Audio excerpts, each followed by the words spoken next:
നമ്മളിന്ന് ചെന്നൈയിലുള്ള മൈലാപ്പൂർക്ക് പോവാണ് കേട്ടോ. അപ്പോൾ ഞാൻ ബസ്സിലാണ്. ബസ്സിൽ നിന്ന് നേരെ നമ്മൾ തൃശ്ശൂർ റെയിൽവേ സ്റ്റേഷനിൽ നിന്ന് അവിടെ നിന്ന് ട്രെയിനിലും. അപ്പോൾ ഇത് ചിറക്കൽ റോഡെന്ന് പറയും. നമ്മുടെ തൃപ്രാറ് തൃശ്ശൂരുള്ള റോഡാണ് ചിറക്കൽ റോഡ്. ചിറക്കൽ പാലം പണി നടന്നുകൊണ്ടിരിക്കുകയാണ്.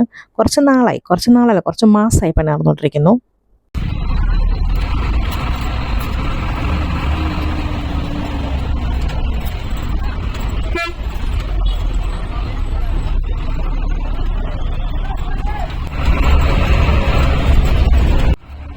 ഇത് വൺ സൈഡേ പോകാൻ പറ്റുള്ളൂ കേട്ടോ. അതാണ് ഇങ്ങനെ ഈ ഒരു സൈഡ് മുഴുവൻ ട്രാഫിക് പോലെ കാണുന്നത്.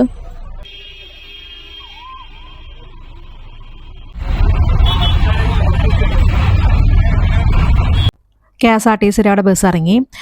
ഞാൻ ഒറ്റയ്ക്കല്ല കേട്ടോ പോകുന്നത്. 45 പേരുണ്ട്. ഒരു പാക്കേജ് പോലെയാണ് പോകുന്നത്. ഒറ്റയ്ക്ക് പ്ലാൻ ചെയ്തിട്ട് ഒന്നും നടക്കണില്ല. അപ്പോൾ ഞാൻ വിചാരിച്ചു ഇങ്ങനെ പോവാം, അതായിരിക്കും നല്ലത്.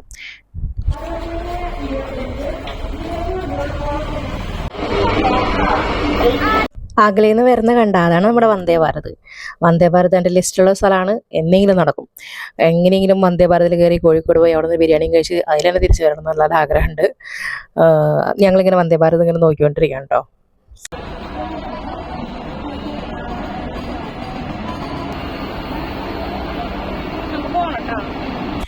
ഞങ്ങളുടെ ട്രെയിൻ ദേ വരുന്നു. MGR ചെന്നൈ സെൻട്രൽ അങ്ങനെയാണെന്ന് തോന്നുന്നു ആ ട്രെയിനിൻ്റെ പേര്. ഏകദേശം ഒരു 6:00 ഞങ്ങൾ ട്രെയിനിൽ കയറിയായിരുന്നു. ഈ കാണുന്ന പള്ളി സെൻറ്റ് ഫ്രാൻസിസ് ചർച്ച് വടക്കാഞ്ചേരി അങ്ങനെയാന്ന് തോന്നുന്നു. അതിൻ്റെ പേര് മറന്നിട്ടില്ല എന്ന് തോന്നുന്നു. ഞാൻ ഈ പള്ളിയിലകത്തിരുന്നിട്ട് ഈ ട്രെയിൻ പോകുന്നത് കണ്ടിട്ടുണ്ട്. ഈ ട്രെയിൻ പോകുന്നത് കണ്ടിട്ടുണ്ട്. ഇപ്പോൾ ട്രെയിനകത്തിരുന്നിട്ട് പള്ളി കാണാൻ കേട്ടോ. നല്ല രസമാണ്. നല്ല അടിപൊളി വ്യൂ ആണ് കേട്ടോ. ഉത്രാളിക്കാവ് കാണാൻ പറ്റിയില്ല കേട്ടോ. അത് അപ്പുറത്തെ സൈഡായിരുന്നോ, ഇനി രാത്രി ഇപ്പം മിസ്സായി പോയതാണെന്നറിയില്ല. എല്ലാവരും ബോധം കിട്ടി ഉറങ്ങായിരുന്നു കേട്ടോ. എനിക്ക് മാത്രം ബോധമില്ല, പക്ഷെ ഉറക്കം വരുന്നില്ല. എന്താണെന്ന് മനസ്സിലായില്ല. അത് പുതിയ ട്രെയിൻ ആയതുകൊണ്ടായിരിക്കാം. ഞാനിങ്ങനെ പാളം നോക്കി കിടക്കായിരുന്നു. നേരം വെളുക്കോളം ഈ പാളം നോക്കി തന്നെ കിടന്നു.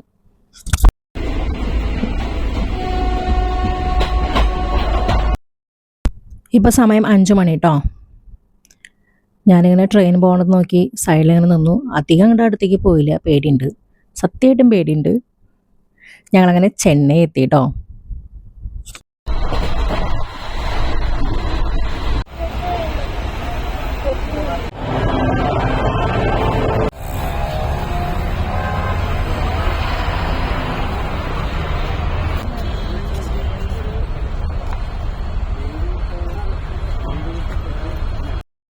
ഇതൊക്കെ ഞാൻ ടി വിയിൽ കണ്ടിട്ടുള്ളൂ കേട്ടോ. ഈ റെയിൽവേ സ്റ്റേഷനൊക്കെ ഞാൻ ടി വിയിൽ കണ്ടിട്ടുള്ളൂ, സിനിമയിൽ. ഇതിപ്പോൾ നേരിട്ട് കാണുമ്പോഴേ ഭയങ്കര സന്തോഷം. ആ സന്തോഷം എങ്ങനെ പറഞ്ഞറിയിക്കുന്ന അറിയില്ല. നമ്മളത് എങ്ങനെ പറയും? എനിക്ക് നിങ്ങളോട് പറയാലോ, ഭയങ്കര ഹാപ്പിയാണ് നമ്മളിങ്ങനെ ടി വിയിലൊക്കെ കണ്ട കാര്യങ്ങൾ, സിനിമയിലൊക്കെ കണ്ട കാര്യം നമ്മൾ നേരിട്ട് കാണുമ്പോൾ ഭയങ്കര സന്തോഷമാണ്. ഞങ്ങൾക്ക് അവിടെ നിന്നൊരു ബസ് വന്നു. ആ ബസ്സിൽ നിന്ന് ഞങ്ങൾ നേരെ പോവാണ്. ഞങ്ങളുടെ ഡെസ്റ്റിനേഷൻ എന്ന് പറയുന്നത് ചിന്നമല, പെരിയമല, സെൻറ്റ് തോമസിൻ്റെ ടോംബ്, മ്യൂസിയം, പിന്നെ മെറീന ബീച്ച് ഇവയാണ്. പോകുന്ന വഴിക്ക് ഓരോ കാര്യങ്ങൾ കാണിച്ചു തരണം കേട്ടോ.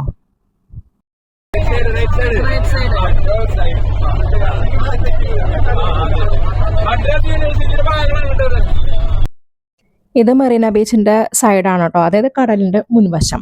അപ്പം മീൻകാരും ഒക്കെ ഉള്ളൂ കേട്ടോ. മീൻ വിൽക്കുന്ന ആൾക്കാരും അവിടുത്തെ ആൾക്കാരാണുള്ളത്. വൈകുന്നേരം ഇവിടെ വരണം. എൻ്റെ ദൈവം, എന്ത് തിരക്കാന്നൊരു ഇഞ്ചക്ക് സ്ഥലം ഉണ്ടാവില്ല. കാണിച്ചുതരാം ഞാൻ മെറീന ബീച്ച് കാണിച്ചുതരാം കേട്ടോ. വൈകുന്നേരത്തെ നമ്മൾ ബ്രേക്ക്ഫാസ്റ്റ് കഴിക്കാനായിട്ട് മെറീന പാർക്കിൽ നമ്മൾ കയറിയായിരുന്നു. അവിടുന്ന് മസാല ദോശയാണ് പറഞ്ഞത്. വിശന്ന് പ്രാണം തല്ലിയപ്പോൾ മസാല ദോശ എത്തിയിട്ടാ.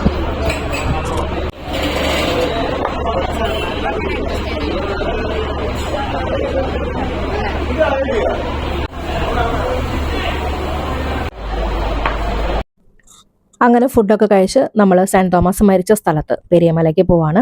അറ്റം വരെ ഏകദേശം നമ്മുടെ ബസ് പോകട്ടോ. കുറച്ച് അവിടെ നടന്നാൽ മതി. ഒരു 10 മിനിറ്റ് മാത്രം പള്ളിക്ക് നടന്നാൽ മതി. അതുവരെ ബസ് പോകും. അതുകൊണ്ട് രക്ഷപ്പെട്ട് കിട്ടി. പെരിയമലന്ന് ഈ സ്റ്റെപ്സുകൾ അങ്ങോട്ട് കയറണം കേട്ടോ. പിന്നെ 2 വീലറൊക്കെ പോകുന്നുണ്ട് കേട്ടോ. ആയിക്കോട്ടെ, 2 വീലർ പോകുന്നുണ്ട്. സൈഡിൽ കൂടെ വഴി പോകുന്നുണ്ട്. ഇപ്പോൾ സ്റ്റെപ്സ് കയറാൻ പറ്റാത്തവർക്ക് നടന്നു പോകാൻ വേണ്ടിയിട്ട് സൈഡിൽ കൂടെ വഴിയുണ്ട് കേട്ടോ.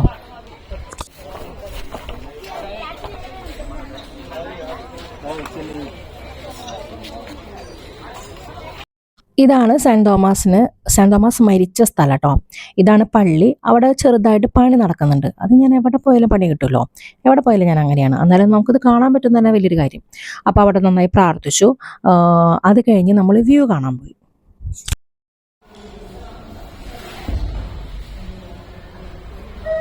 ചിന്നമലയിൽ വെച്ച് തോമാസ് ലിഹാനെ കുന്തം കൊണ്ട് ഗുഹയിൽ വെച്ച് കുത്തിയിട്ട് തോമാസ് ലിഹ മരിക്കുന്നത് പെരിയമലയ്ക്കാണ്. അപ്പോൾ ഈ ചിന്നമലയും പെരിയമലയും തമ്മിൽ ഒരുപാട് ദൂരമുണ്ട് കേട്ടോ. നമ്മൾ റോഡിൽ കൂടെ പോകുമ്പോൾ 5-6 കിലോമീറ്റർ ഉണ്ട്. ഇനിയിപ്പോൾ അന്നൊക്കെ റോഡൊന്നുമില്ലല്ലോ, കാടായിരുന്നല്ലോ. അപ്പോൾ പിന്നെ എങ്ങനെയാണെന്ന് എനിക്ക് അറിയാൻ പാടില്ല. അങ്ങനെയാണ് ചിന്നമലയിൽ നിന്ന് കുത്ത് കിട്ടിയിട്ട് സെൻറ് തോമസ് ലിഹ പെരിയമല വന്ന് മരിക്കുന്നത് കേട്ടോ. ഇവിടുന്ന് നീങ്ങിയിട്ടുണ്ടെങ്കിൽ നമുക്ക് അടിപൊളി വ്യൂ കാണാൻ പറ്റും. ഏകദേശം ചെന്നൈ ഫുൾ കാണാനൊന്നും പറ്റുന്നില്ല, എന്നാലും ഈ ഭാഗം നന്നായിട്ട് കാണാൻ പറ്റും. അവിടെ ഒരു ക്രോസ് വെച്ചിട്ടുണ്ട്. ഇവിടെ ഒരു ഹൈലൈറ്റ് എന്ന് പറയുന്നത് ഈ ക്രോസിനേക്കാൾ ഉപരി ഇവിടേക്ക് പ്ലെയിൻ വരണത് കാണാൻ പറ്റും. നന്നായി അടുത്ത് കാണാൻ പറ്റും. നമ്മൾ പ്ലെയിൻ വരണത് കണ്ടിട്ടൊക്കെ ഉണ്ട്, എന്നാലും ഇതൊരു രസമല്ല. ഈ വ്യൂവിൻ്റെ അവിടെ നിന്ന് മെട്രോ കാണാൻ പറ്റും. കുറേ കുഞ്ഞു കുഞ്ഞു പെട്ടിയിലടക്കി വെച്ച പോലെ വീടുകൾ കാണാൻ പറ്റും. വേറൊരു കാര്യം എന്ന് വെച്ച് കഴിഞ്ഞാൽ ഒടുക്കത്തെ ചൂടാണ്. അപ്പോൾ ആരയിലെ കുടയുണ്ട്, ആ കുടയിൽ ഞാൻ നിന്നും എങ്ങനെ പോയാലും ഇവിടെ നിന്ന് പ്ലെയിനും കണ്ടിട്ടേ പോകുള്ളൊന്നും വാശിയായിരുന്നു. ഞങ്ങളിപ്പോൾ നോക്കി നിൽക്കുന്നത് ഫ്ലൈറ്റ് വരാനാണ്. ഫ്ലൈറ്റിലെ ജോലി ഒരു കാക്ക പോലും കാണാനില്ലേ. അങ്ങനെ കുറച്ച് നേരം ഞങ്ങളവിടെ നിന്നു, ഫ്ലൈറ്റ് നോക്കി. ഫ്ലൈറ്റ് കണ്ടില്ല, അങ്ങനെ തിരിച്ചു പോകാൻ നിൽക്കായിരുന്നു. പ്ലെയിൻ വരണ്ടാ.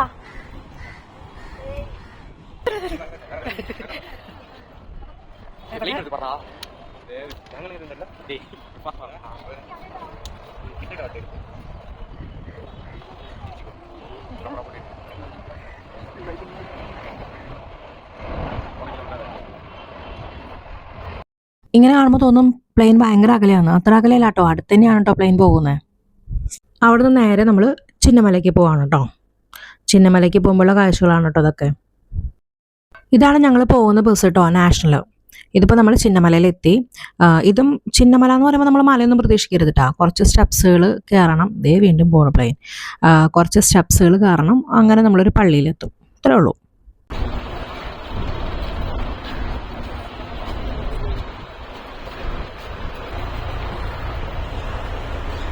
കയറി ചെല്ലുമ്പോൾ തന്നെ പള്ളിയുടെ പിന്നെയുള്ള മേഘം കണ്ടോ, മേഘക്കൂട്ടം. ഇത് രസ പഞ്ഞിക്കിട്ട് പോലെ ഇരിക്കുന്നു. നല്ല അടിപൊളിയായിട്ടില്ലേ. ഇവിടെയാണ് സെൻറ് തോമസിന് കുത്ത് കിട്ടിയ സ്ഥലം. അതായത് സെൻറ് തോമസ് ഒരു ഗുഹയിൽ പ്രാർത്ഥിക്കുമ്പോൾ പിന്നിൽ നിന്ന് ഒരാൾ വന്ന് കുന്തം കൊണ്ട് കുത്തിയ സ്ഥലമുള്ള പള്ളിയാണത്.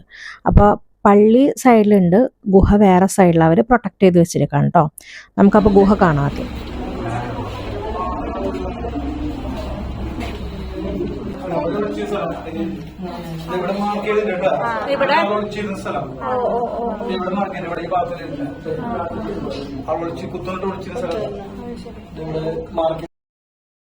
അപ്പോൾ ഇതാണ് ഗുഹ. സെൻറ് തോമസ് ലേഹയ്ക്ക് കുത്ത് കിട്ടിയത് ഗുഹയാണിത്. അവിടെ എല്ലാവരും പ്രാർത്ഥിക്കുന്നുണ്ട്. അവിടെ നിന്ന് ഞങ്ങൾ നേരെ പള്ളിയിലേക്ക് വിട്ടു.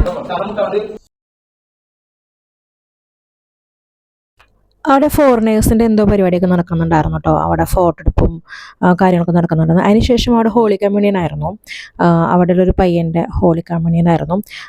ചേട്ടൻ അവിടെ ഫോട്ടോ എടുത്ത് നടക്കുന്നുണ്ട്. കുട്ടികളുടെയും ഒക്കെ ഫോട്ടോ എടുക്കുന്നുണ്ട്. ഇതെനിക്ക് ഭയങ്കര ഇൻട്രസ്റ്റിംഗ് ആയി തോന്നി കേട്ടോ. ആളാരെയും ശല്യമില്ലാണ്ട് കിടന്ന് ഉറങ്ങുന്നുണ്ട് സുഖമായിട്ട്. പിന്നെ ഈ പള്ളിയിൽ ചെല്ലുമ്പോഴേ ഭയങ്കര മുല്ലപ്പൂവിനുമാണ്. എന്ന് വെച്ചാൽ തമിഴ്നാട്ടിലെ പെണ്ണുങ്ങളെല്ലാവരും മുല്ലപ്പൂ വെക്കുന്നുണ്ടാണെന്ന് അറിയത്തില്ല. പള്ളിയിൽ ചെന്നിട്ടുണ്ടെങ്കിൽ മുല്ലപ്പൂവിൻ്റെ ഭയങ്കര സ്മെല്ലാണ്. അത് മിക്ക പള്ളിയിലും പോയപ്പോഴും ഞാൻ ശ്രദ്ധിച്ചു കേട്ടോ. മുല്ലപ്പൂവിൻ്റെ മണം നന്നായിട്ടുണ്ട് കേട്ടോ. പിന്നെ ഉച്ചയ്ക്ക് ഫുഡ് കഴിക്കാൻ പോയത് പാർക്ക് അവന്യൂ ഹോട്ടലിലാണ്. തമിഴ്നാട്ടിലാണെങ്കിലും അവിടെ ഒട്ടുമിക്ക ആൾക്കാരും സംസാരിക്കുന്നത് മലയാളമാണ്. അതായത് അവിടുത്തെ വെയിറ്റേഴ്സ്, അവിടുത്തെ ഷെഫൊക്കെ സംസാരിക്കുന്നത് മലയാളമാണ്. ചിക്കൻ ബിരിയാണിയാണ് ഓർഡർ ചെയ്തത്. ഉച്ചയ്ക്കലത്തെ ഫുഡ് ഇത്തിരി നേരത്തെയായിരുന്നു. തീരെ വിശപ്പുണ്ടായിരുന്നില്ല. ബിരിയാണി നല്ല ടേസ്റ്റ് ആയിരുന്നു കേട്ടോ. വിശപ്പില്ലായിരുന്നെങ്കിലും ബിരിയാണി നല്ല ടേസ്റ്റ് ആയിരുന്നു, പക്ഷെ കഴിക്കാൻ പറ്റുന്നുണ്ടായിരുന്നില്ല. അവിടെ നിന്ന് പോയത് ഗവൺമെൻറ് മ്യൂസിയത്തേക്കാണ്. എൻ്റെ ദൈവമേ, ഒരു ഏക്കർ കണക്കിന് പറമ്പിനകത്ത് മ്യൂസിയമാണ്. അത് ആർട്ട്, സ്റ്റോണ്, കോയിൻ, പിന്നെ എനിമൽസ്, ബേർഡ്സ്, എല്ലാ വക സാഗമ ജന്മക വസ്തുക്കൾ എല്ലാതും ഉണ്ട് അവിടെ. മനുഷ്യൻ നടന്ന് മനുഷ്യൻ്റെ ഉപ്പാടിളക്കി ആ മാതിരി. പക്ഷെ രസമായിരുന്നു. പക്ഷേ ഇത് ഒരു ദിവസം വേണ്ടി വരും ഇവിടെ തന്നെ കാണാനായിട്ട്. പക്ഷെ നമുക്ക് ഈ പാക്കേജ് പോകുമ്പോൾ ഇങ്ങനൊന്നും നടക്കുന്ന കാര്യമില്ല. ഇത്രയും എന്താ പറയുക, ടൈം ലിമിറ്റിനുള്ളിൽ ഇത് കണ്ടു തീർക്കാൻ പറ്റില്ല നമുക്ക്. സംഭവം ചെയ്തിരിക്കുന്നതൊക്കെ അവർക്ക് നന്നായി വൃത്തിക്ക് ചെയ്ത് വെച്ചിട്ടുണ്ട് എല്ലാ കാര്യങ്ങളും. ഇതിപ്പോൾ കുറേ സ്റ്റോണുകളാണ് കേട്ടോ. ഇനി നമ്മൾ കയറി ചെല്ലാൻ പോകുന്നത് എനിമൽസിൻ്റെതായ സ്ഥലത്തിലാണ്. അതൊക്കെ നന്നായി അറേഞ്ച് ചെയ്ത് വെച്ചിട്ടുണ്ട്. ഇത് പത്തി വിടർത്തിയ പാമ്പിൻ്റെ അസ്ഥികൂടം, ഇത് പത്തി വിടർത്താത്തത്, അങ്ങനെ പല വെറൈറ്റി അസ്ഥികൂടങ്ങളും എല്ലാതും ഇവിടെ ഉണ്ട് കേട്ടോ. നമുക്ക് പുതിയ എക്സ്പീരിയൻസ് ചെയ്യാൻ പറ്റിയൊരു സ്ഥലമാണ്. പുതിയ പുതിയ കാര്യങ്ങൾ കാണാൻ പറ്റുന്നൊരു സ്ഥലമാണ് കേട്ടോ അവിടെ.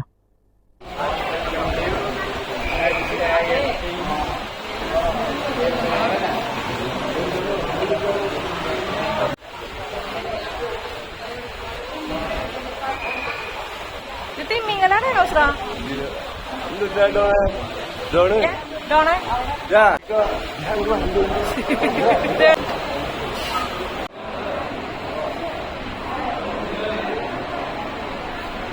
തൊട്ടടുത്ത മ്യൂസിയത്തിൽ പോയപ്പോൾ അവിടുത്തെ പണ്ടത്തെ രാജാക്കന്മാർ ഉപയോഗിച്ചിരുന്ന ചോള രാജാവൊക്കെ ഉപയോഗിച്ചിരുന്ന കുന്തങ്ങളും ആയുധങ്ങളും അവരുപയോഗിച്ചിരുന്ന കുറേ പാത്രങ്ങളും ഒക്കെ ആയിരുന്നു കേട്ടോ. അങ്ങനത്തെ കാര്യങ്ങളൊക്കെ നമുക്ക് കാണാൻ പറ്റും.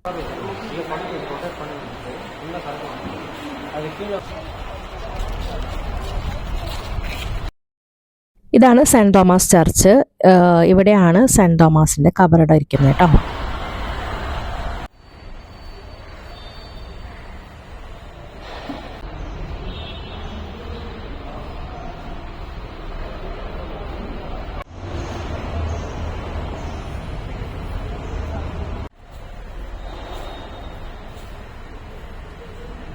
ഇതിൻ്റെ പിന്നിലൊരു വേറെ പള്ളിയുണ്ട്, ഒരു മ്യൂസിയം ഉണ്ട്. അന്നത്തെ കാലത്തെ കാര്യങ്ങളൊക്കെ സൂക്ഷിച്ചു വെച്ചിരിക്കുന്ന ഒരു മ്യൂസിയം ഉണ്ട് കേട്ടോ. ഇതിൻ്റെ താഴെ അടിപ്പള്ളിയുണ്ട്.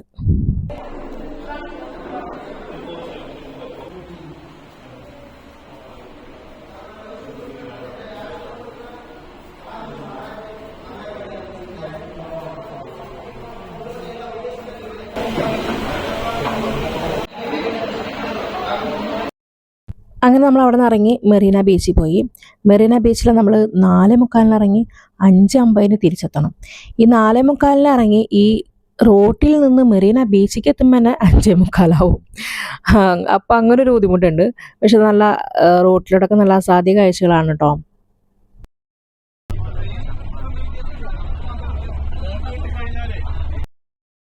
ഞങ്ങൾ പോയെന്ന് സൺഡേ ആയിരുന്നു. പറയണോ, തിരക്കെന്ന് പറഞ്ഞാൽ അജാതി തിരക്കായിരുന്നു. ഇപ്പം തിരക്കായിട്ടില്ല, വൈകുന്നേരം ഇപ്പോൾ ഒരു 4:45 ആയിട്ടുള്ളൂ. ഒരു 6 മണിയൊക്കെ ആകുമ്പോൾ നിൽക്കാൻ സ്ഥലമില്ലാത്ത രീതിയിലാണ് തിരക്ക്. ഇത് വന്നിട്ട് നമ്മുടെ ജയലളിത ടോംബ്, ജയലളിത MGRൻ്റെ ടോംബാണ് ഈ കാണുന്നത്.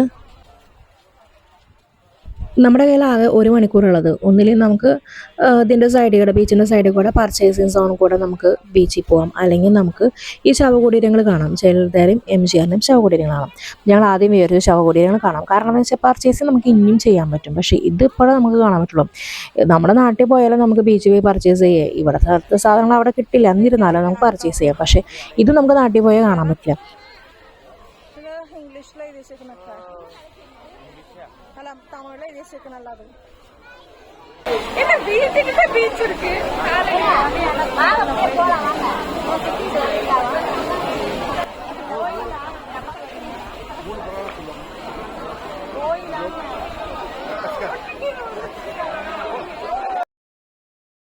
ഇപ്പുറത്തെ സൈഡിൽ അമ്മ മ്യൂസിയം എന്നൊക്കെ പറഞ്ഞ് കൊടുത്തിട്ടുണ്ട് കേട്ടോ. അവിടെ ആരും അങ്ങനെ കാണാനില്ല കേട്ടോ.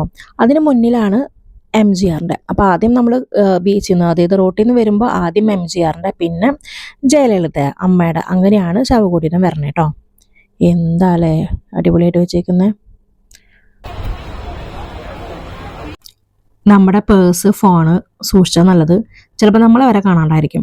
ഇത് സ്റ്റാർട്ടിങ് തുടങ്ങി ബീച്ച് അറ്റം വരെ ഈ പർച്ചേസിങ് സോണാണ്. അപ്പോൾ നമുക്ക് റേറ്റ് ചോദിച്ച് പോകാനുള്ള സമയമില്ല. റേറ്റ് കുറവുണ്ടോ എന്ന് ചോദിച്ചാൽ ഉണ്ട്, പക്ഷെ നമ്മളത് നോക്കിയും കണ്ടും വാങ്ങിക്കണം. സെയിം ആയിട്ടുള്ള ഷോപ്പുകളാണ് വരുന്നത്, എല്ലായിടത്തും വരുന്നത്. അപ്പോൾ നമുക്ക് പല സ്ഥലത്ത് പല റേറ്റ് ആയിരിക്കും.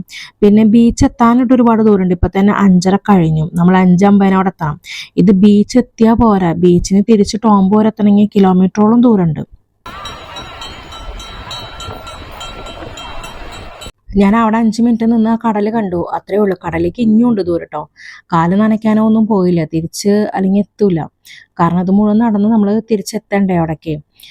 ഒരു 5-10 മിനിറ്റ് ജസ്റ്റ് നിന്ന് ബീച്ചൊന്ന് കണ്ട് ഒന്ന് മനസ്സിൽ നിറച്ച് തിരിച്ചു പോയി.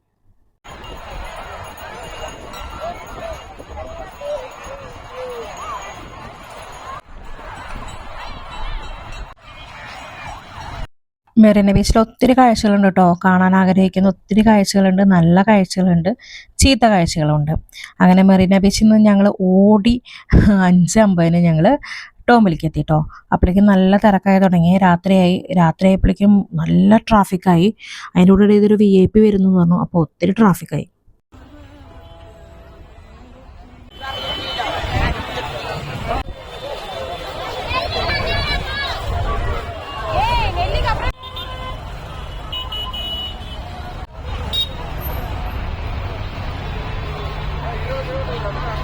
ഇത് കരുണാനിധിയുടെ കേട്ടോ.